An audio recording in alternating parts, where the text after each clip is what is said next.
Welcome to a podcast produced by Lift Consultants, a company that is dedicated to supporting the culture in our schools across Australia. At Lift Consultants, we believe it takes courage to ask, but wisdom to listen. So join us as we consider multiple topics designed to help listeners with takeaways, tips, and insights. Thank you for listening.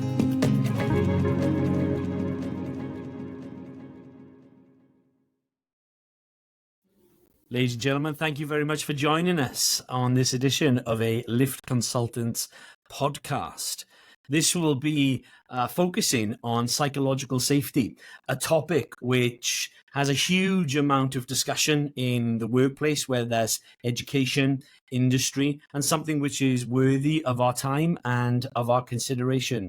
At Lift Consultants, we have a motto, and that is, it takes courage to ask, but wisdom to listen.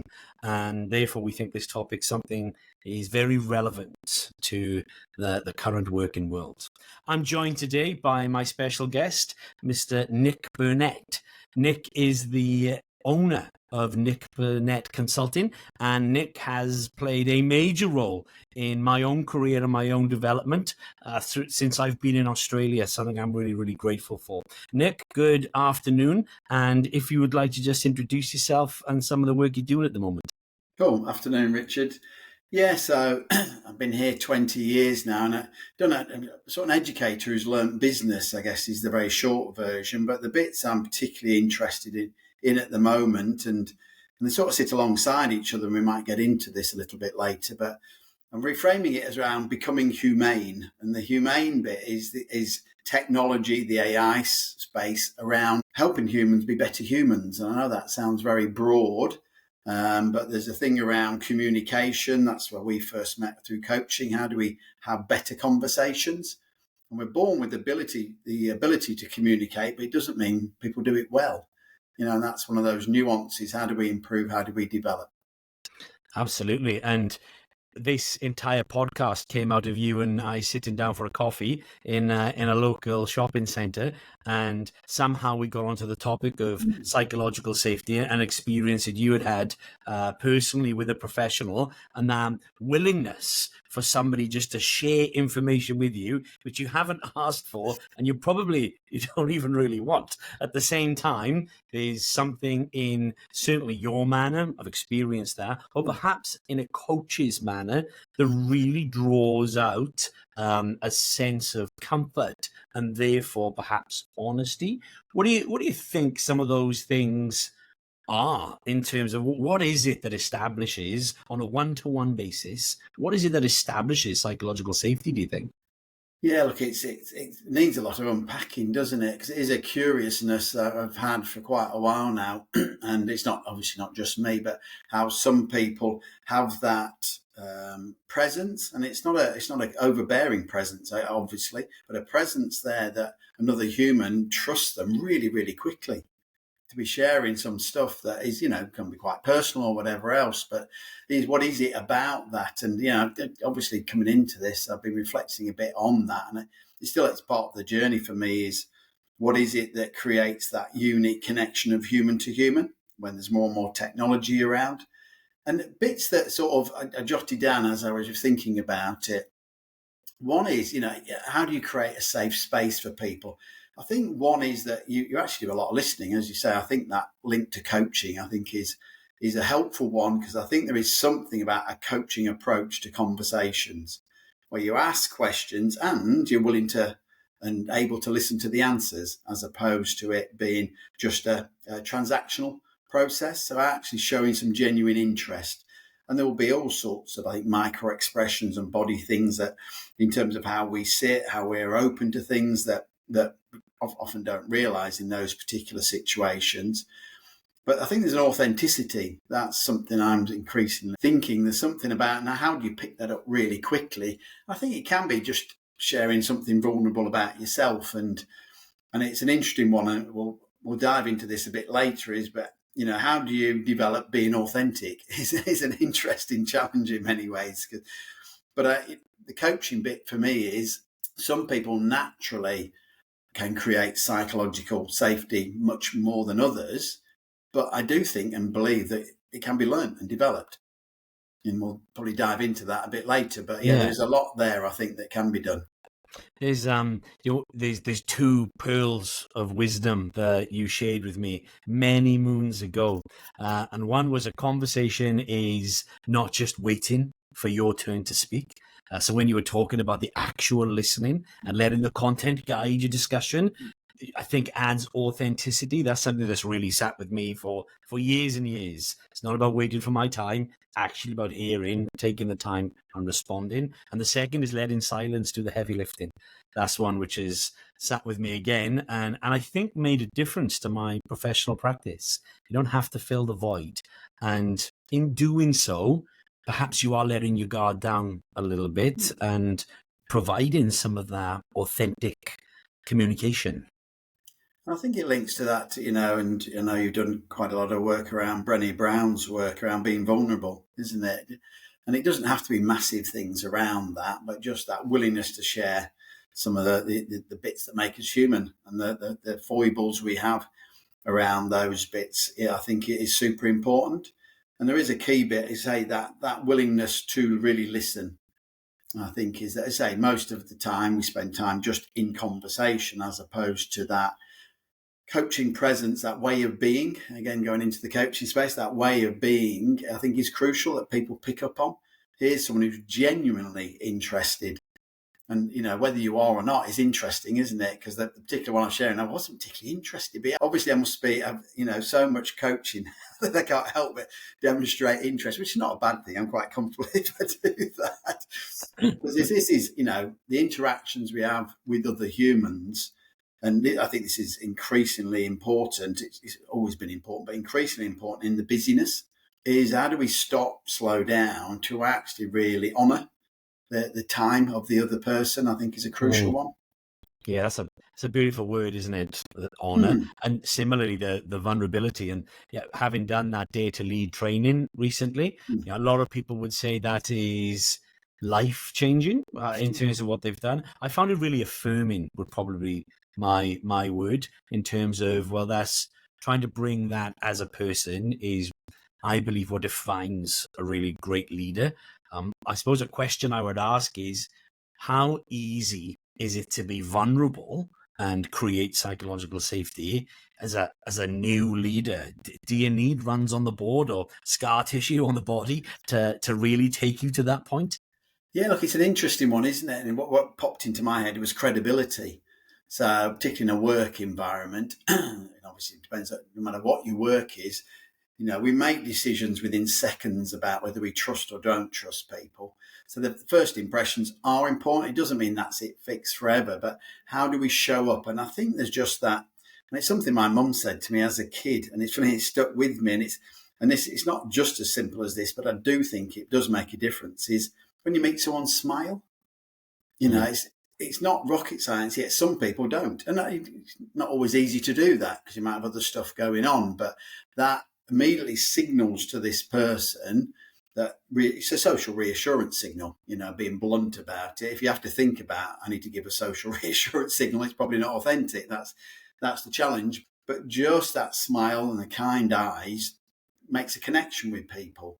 There's something also, and this was, I think, came even more noticeable to me during COVID, where, and it's not about, some people are super tactile and want to hug everyone, and that's cool. I'm not that sort of place. I'm comfortable with the hug, but generally just that physical contact actually makes connection for people as well. And there's lots of research about waiters or waitresses who touch on the shoulder or the elbow just as they're doing things. They're more likely to get greater tips. But again, and salespeople are taught some of these skills, but I do think there's that difference, and not that we can always pick it up, because people are very good at pretending to do stuff, and we can't always pick that up. But I think when you work with someone, you get to know, and the phrase I've used it with our kids, and I've sometimes used it with adults as well, not quite in the same way, is it's not what we say, it's what we do. And you can demonstrate that quite quickly. So there is a bit of runs on the board, but is what this person's saying, is that, because generally people really will say things like, I really value people. Kids are important to me, in a school environment, the sorts of things that nearly everyone means as well. But then do their actions match that? And we pick that up very quickly, I think, in terms of, well, you're saying you value staff or kids are important, but some of your decisions or some of your interactions are sort of a mismatch. Yeah, look, that's a really beautiful example for what Lift Consultants aims to do in terms of valuing the staff means you listen to them. And that's that psychological safety piece, which is, I think, is such a hot topic at the moment in a profession which is clearly under the microscope in the media for the conditions that are there.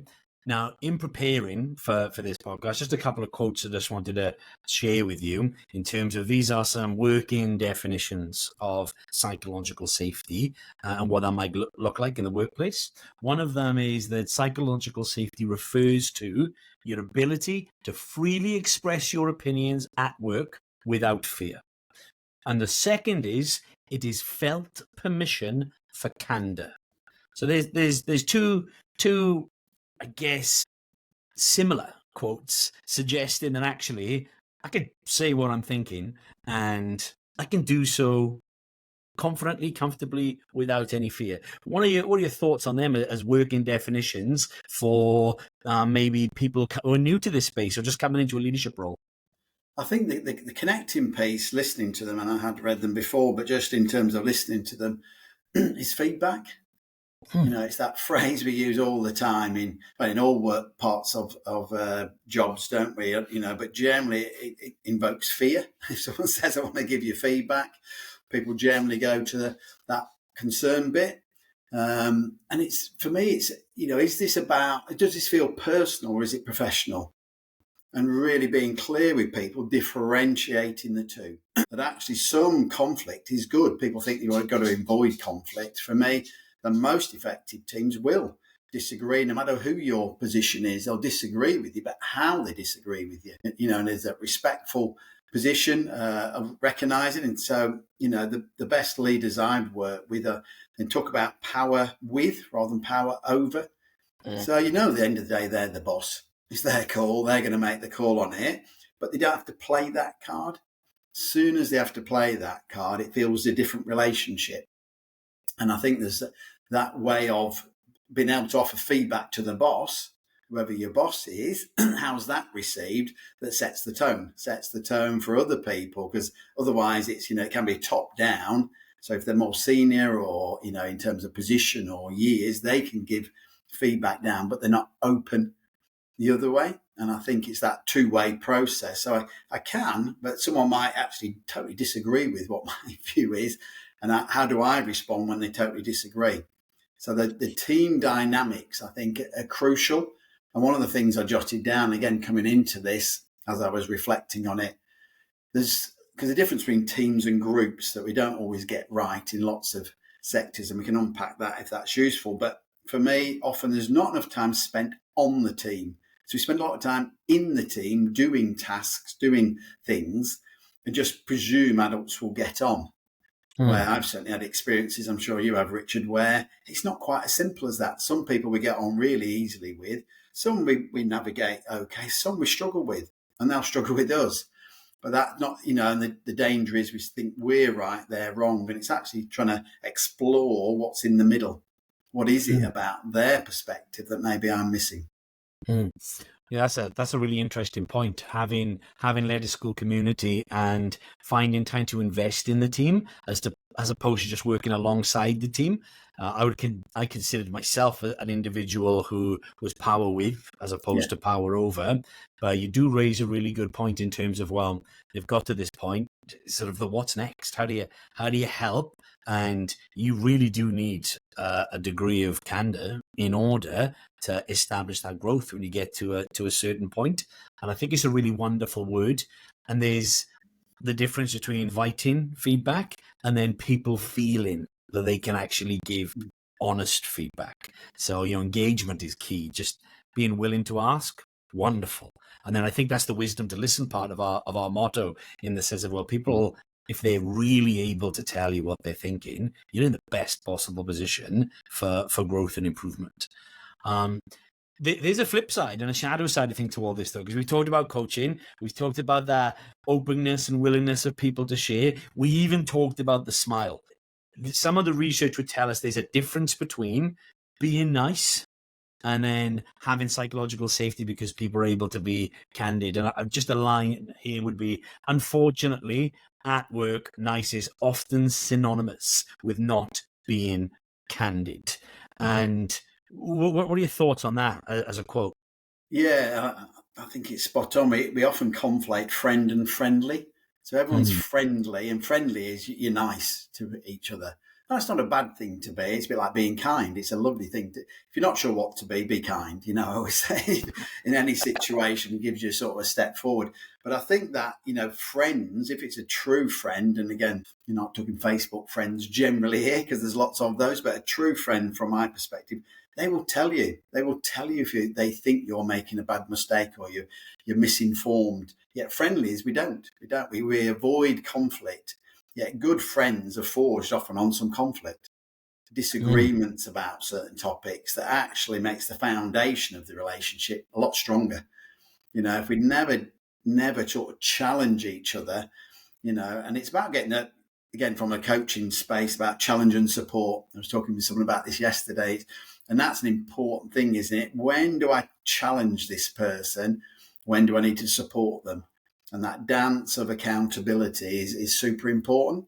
The trouble with nice for me is we all sort of superficially get on, but nothing really meaningful is achieved without some disagreements, without some tensions. The best teams in any environment, there is some conflict, there is disagreement. They really don't get on around. They get on, but they disagree on topics. So it's about the professional thing. What is it we are talking about, as opposed to people taking it personally?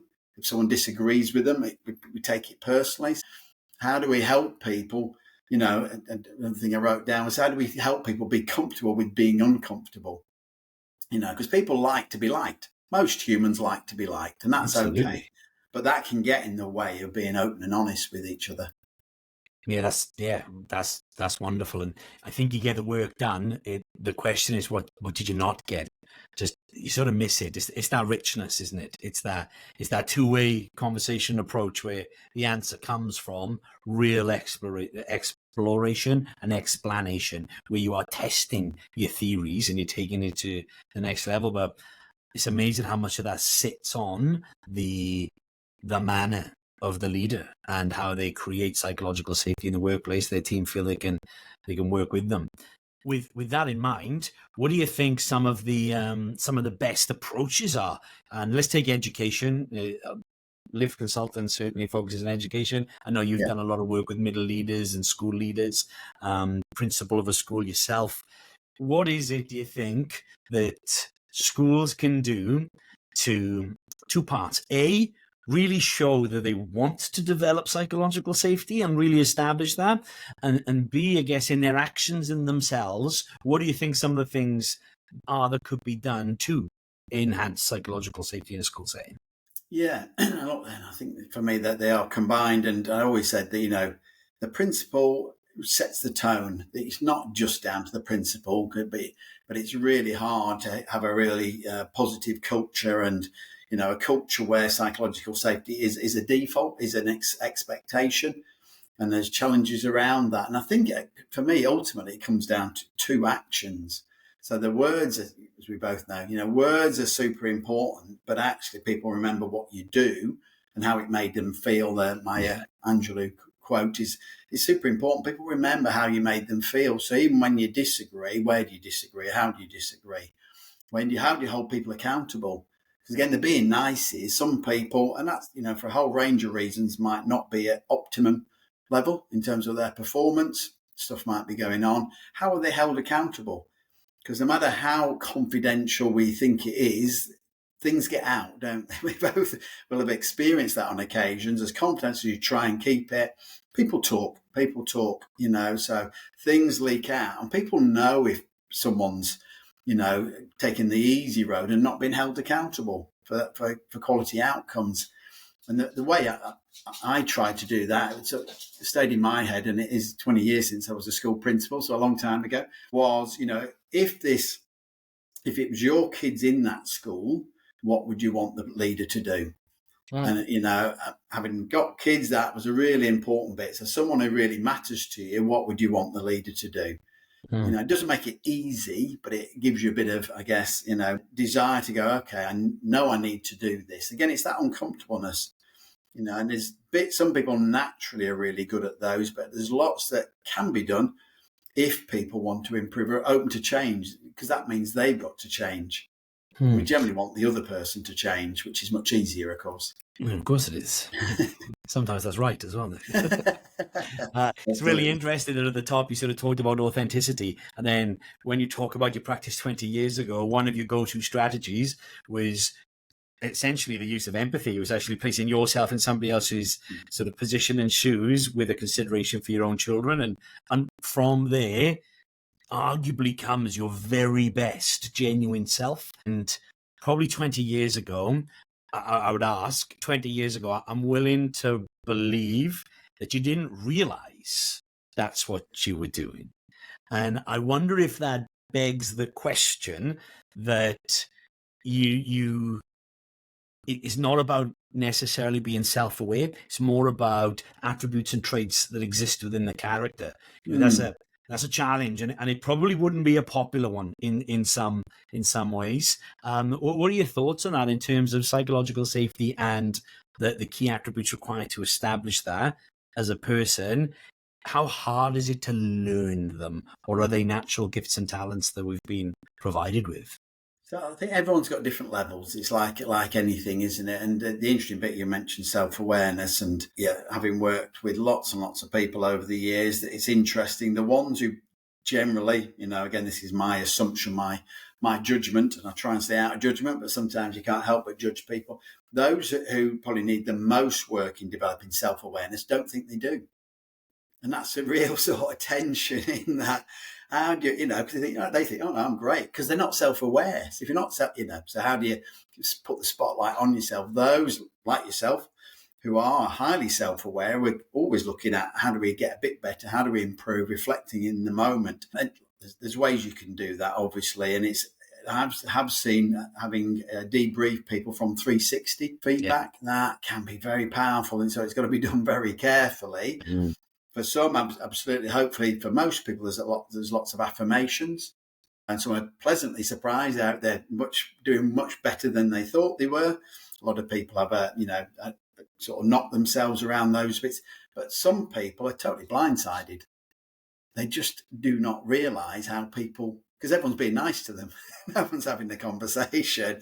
And so they suddenly, so the leader thinks, let's all do 360s. And I get that, because rather than saying you need a 360, which might be the best approach, but it's fairly confronting.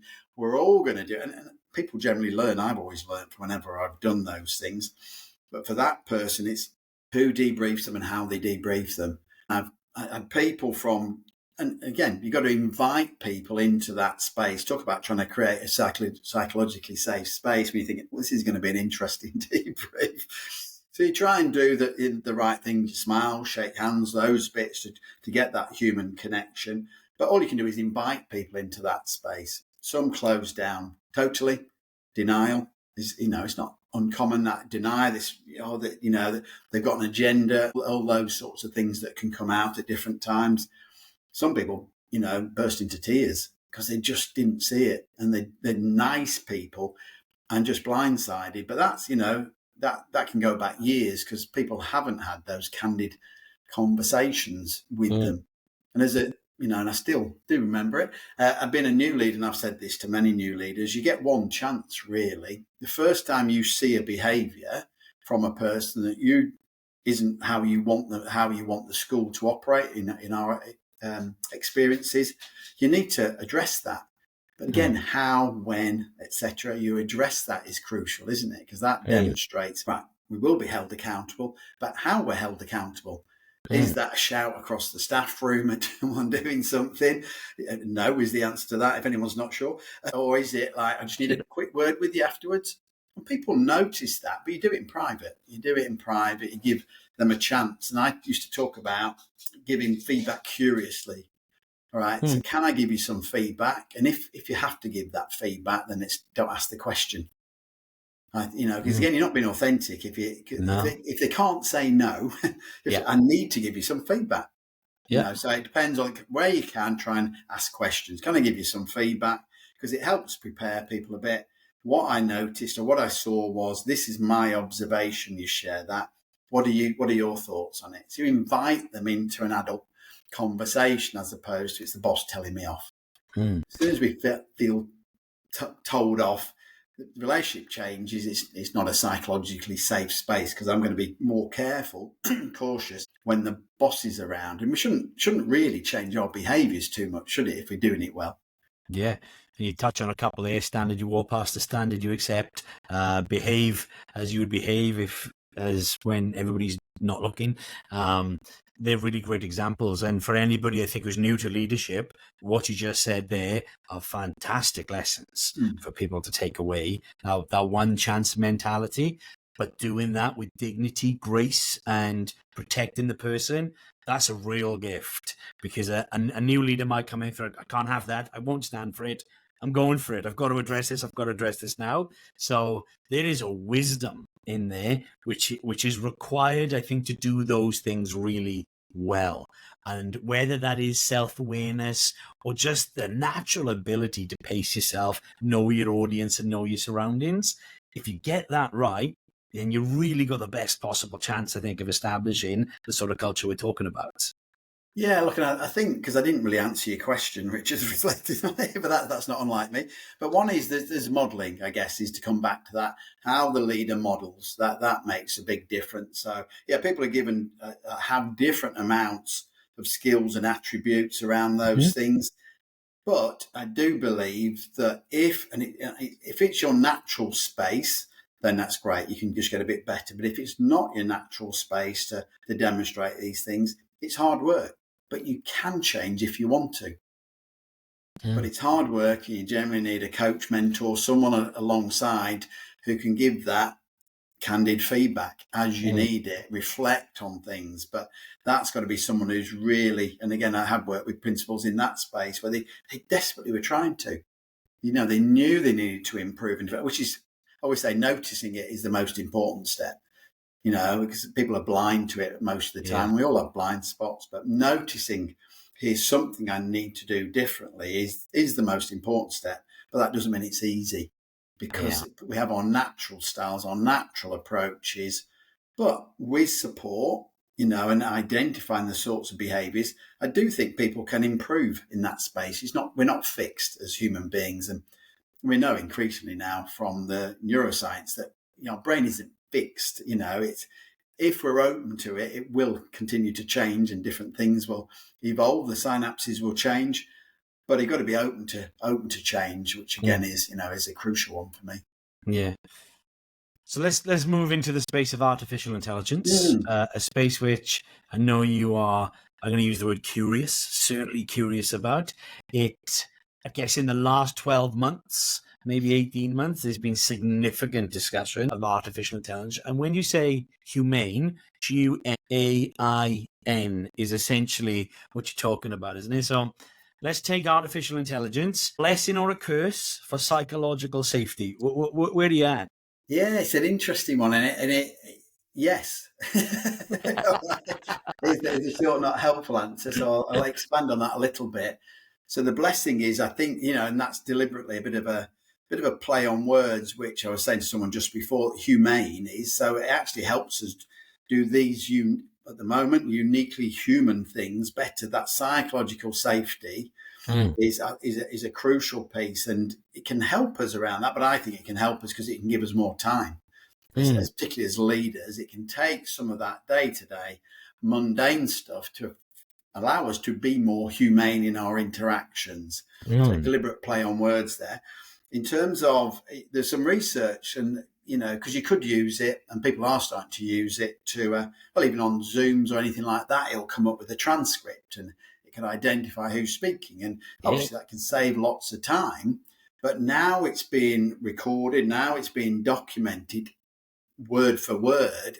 Does that create more or less it depends again. So you need to psychological safety to voice it, because now it's written down and the AI picked out it was Nick who said this.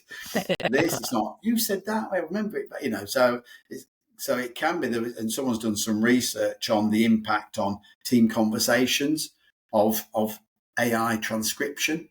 Wow. I don't think you can't just introduce AI and think that will help psychological safety for teams.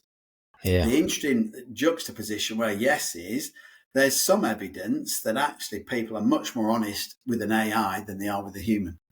So in coaching and counselling spaces, there's some research, and again, it's all very emergent, where, people are much more honest. Because I always think, to some extent, when you're with another human, and it can play out with technology, but particularly with another human, to a degree, there's image management that goes on. Less psychological safety, the greater the image management. More psychological safety, we're just more authentic. Yeah. But if we are a bit uncertain, we're thinking, how is this person going to view me? How are they going to judge me? Now, the best coaches and psychologists and counsellors are very good at removing that, so the person isn't going to feel judged. But it's tricky on occasions that, micro expressions can leak out when someone says, what the hell have you just done there? It's hard to do that. But as AI, it's not going to judge you in that way. So it can be useful. My particular, most of my interest at this precise moment is for leaders anyways. How do we help do a lot of the heavy lifting so there is more time to go and have those conversations to hopefully create the conditions where psychological safety is better. And that's amazing, because when I read some of your pre-notes when you're doing your thinking, I didn't pick that up, but I absolutely love it. So what you get is a genuine reaction from me in the sense of AI is actually allowing the human to be the human. I guess even when I wrote the original question and I was doing the preparation for the podcast, I was thinking, what can AI do that the human could do, and actually not in that saving time sense, but actually as a replacement or an alternative. So I really value that as a concept. I think that's incredible, using AI to allow us to be leaders as opposed to efficient task completers. And Nick, therein lies, I think, a significant discussion about education in the modern world, where you've got people discussing burnout, and you've got processes and documentation which is required to satisfy the demands of the job in a school.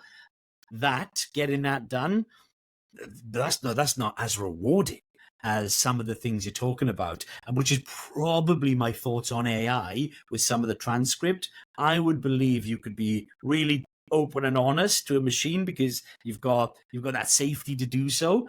I question, maybe because I've worked with yourself as a coach, I question the richness that can come back from those micro expressions and those tiny little reads and those little bits and pieces. For a self-aware person, they're a gift, aren't they?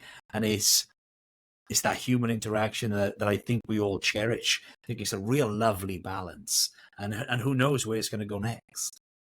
Yeah, no, I think it is fascinating. One of the things, it was something I dived into a little bit, and it was for privacy and all those other bits that are super important. But I'd have loved to have worked in an environment for it to analyse, who's speaking the most, what's the energy level, and those sort of bits. Because sometimes extroverts generally don't realise they are, as much as people think they know that, they generally don't. And introverts, again, so how do we balance out the conversation? Yeah. And again, there's strategies and tools you can do that, isn't there? But just that analysis, again, if we're promoting a positive culture, and again, we could unpack that. What does that mean?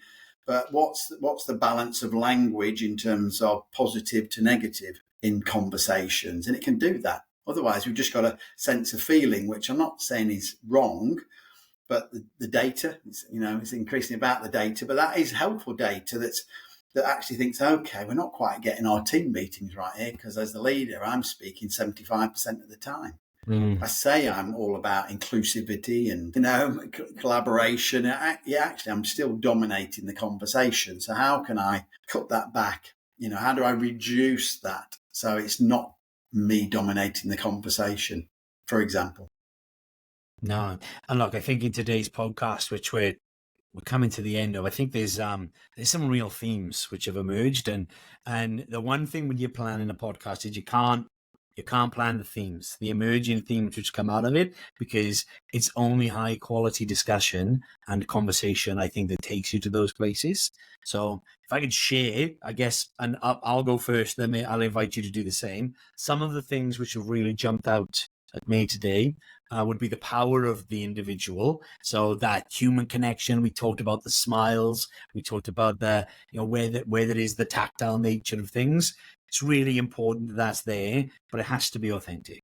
You can learn those behaviors, but it's got to be authentic and real. I absolutely loved, we don't spend enough time investing in our teams, because all the examples you just gave about using AI, that's a real deliberate approach to improving the efficiency and the validity of the work that is occurring at a team level, as opposed to just getting it done. Really invested in that growth. I think that really resonated with me. I thought that was really a beautiful point. And then the use of AI jumping out as a way of saving time to allow us to be the people. I've always said teaching is a calling. I think you are called to teach by and large. You give of yourself at an incredible level. And it's so easy to lose there when the pressure is on. And finally, I think I'll just pick the word candor. That candid conversation, I think, is really, really interesting, because you could want candor, but how you establish it and set it up is, takes time. There's a longevity to that, and you have to protect it once you've got it, because you could be receiving the most honest feedback for a year, and then one day somebody says something which makes you really angry. You've actually just destroyed psychological safety. So there's a consistency required at a human level. They're just some of the things which really leapt out to me during the discussion. I'd be interested to see if there's anything you wanted to raise particularly. Yeah, look, I think for me, I think you picked out the key ones. It's what's still sort of pondering on is that authenticity. I think there is something about being authentic, and really, so there's two bits, and I like questions, and as much for me as for anyone else. But what am I currently doing in my work environment that might be promoting, psychological safety, and how am I showing up in being, the true me in terms of who I am and how I operate, and because it's about being authentic with yourself, isn't it? And knowing you are. There's always going to be a bit of acting, because we do that all the time in a variety of spaces. But they should still know, in any context, this is Richard. This is what he stands for. This is how he operates, or Nick, or whoever else. And it's one of those. It's simple, but it's not easy. But it's making sure your words and your actions match. If I was going to say something, I need to follow through. Yeah, as a challenge to that, Nick, I think there's, I would be of the belief, rightly or wrongly, I'm really not sure, that when we talk about this is what that person stands for, I actually think there's a buffer zone either side of that. And whether you're considering things like disc analysis, where you've got those adaptive behaviors, I think in a true psychologically safe environment, you've got that, here's your baseline, this is the consistent. Sometimes when Richard talks about data, he can get a little bit excited. When Richard talks about writing a policy, you don't get the best out of him. And I think instead of a single line, I actually think it's more of a pipe. And I think totally couldn't agree more. And it just reminds me of, again, it's not mine, but I picked it up somewhere. The thing about changing your mind, it shows you've got one. Yeah, So there's another one. Having fixed, you're going, now, based on the current evidence, the current thing you're sharing with me, I'm going to change my mind. And I think that's a bit of vulnerability, where leaders think they've got to pick a lane and stick to it. Well, only if that's still the right one based on all the other information. Yeah. Sometimes saying, actually, we thought that was the right approach. And this has been a bit vulnerable, again, to Brené Brown's work, isn't it? I've got to be vulnerable here to say, I made a mistake. Yeah. And be open and honest, we made mistakes. If you remember why you're doing it, if you think about your school and your students and you think about your population, it's probably easier to make that decision, but I think there's still probably personality boosters to prevent some people from doing that. Well, Nick, I loved it. Great conversation. Obviously, it goes so much further. There's a richness and a depth in there. But the purpose, I think, of any given podcast of around 30 to 45 minutes is just that food for thought. So people can hear some of those initial thoughts and some of those gems of takeaways to some of the points you've raised, and just go and think about it. Maybe do a Google search on an article and think, what is this psychological safety that they're talking about? And ultimately, we have a responsibility to help each other. Like, I think that's the only way that education is going to rebound from the situation that it's in. You should be wishing ill of any other school. We should be supporting each other. That's who we are. And the purpose of podcasts like this are to help. Great fun as always, Richard. Love our conversations. Yeah, absolutely. Well, thank you so much, Nick Burnett of Nick Burnett Consulting. We really hope you've enjoyed what we've discussed today. Is talking about psychological safety, Nick. I'll consider turning on comments. I'm not sure how you feel about that. In terms of candid feedback, who knows? Who knows what's going to happen? Absolutely. But we'll, I think it's something we'll revisit, and we've already discussed potentially another podcast in the future regarding psychological safety in an online setting, regarding forums and contributing and sharing ideas and development practice. So that's something that we'll come to. But for now, thank you so much. Thoroughly enjoyed it. Wishing you all the very best. Tanned up in North Queensland there, or South Queensland, as you might call it. And thank you for your time. I look forward to working with you again. Pleasure, Richard, as always. All right, take care.